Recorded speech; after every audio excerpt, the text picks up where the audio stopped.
Hello दोस्त नमस्कार। मु पवित्र हेल्पिंग पवित्र चैनल का आपन को फिर थे स्वागत। तो आपण मैंने जानीपारे जे ए गोटे मुद्रा योजना आसी जहाँकि आम ऑनलाइन करने बहुत असुविधा पड़ूँ।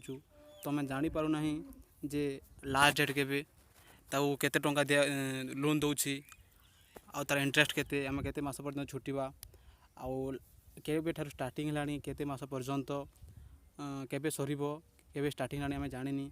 तो ये भिडियो आपन को सब किसी बतैबी। तो आप भिडियो को जानापी पूरा शेष पर्यंत देखूँ आ भल लगे भिडियो को सब्सक्राइब करेंगे।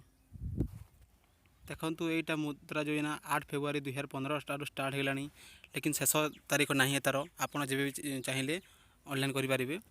तो एबे टिके साइट बंद अच्छी किसी दिन पर चली दिने 2 दिन पर। तो देखो आम जो 50,000 टंका पाइबा आम ताकू 60 मास पर्यंत यानी 5 वर्ष पर्यंत आम ताकू किस्ती हिसाब से छुटेबा, जहाँकि आमको 9% इंटरेस्ट पड़ुची आउ टोटाल पड़ुची 66,800 टंका पड़ुची। तो आम ये पैसा को आनी किसी बिजनेस करवा जहाँ भी करूँ आम किसी। तो देखु आप भाव जानीपारे जो केबे लास्ट तारीख थी आम केते टंका पाइला आउ लास्ट तारीख तो ना एमती आपण को कहीदेली। तो आपने जानीपारे आउ जब वीडियो जब आपण मानक भल लगे ताहले आम चैनल को सब्सक्राइब करेंगे। धन्यवाद।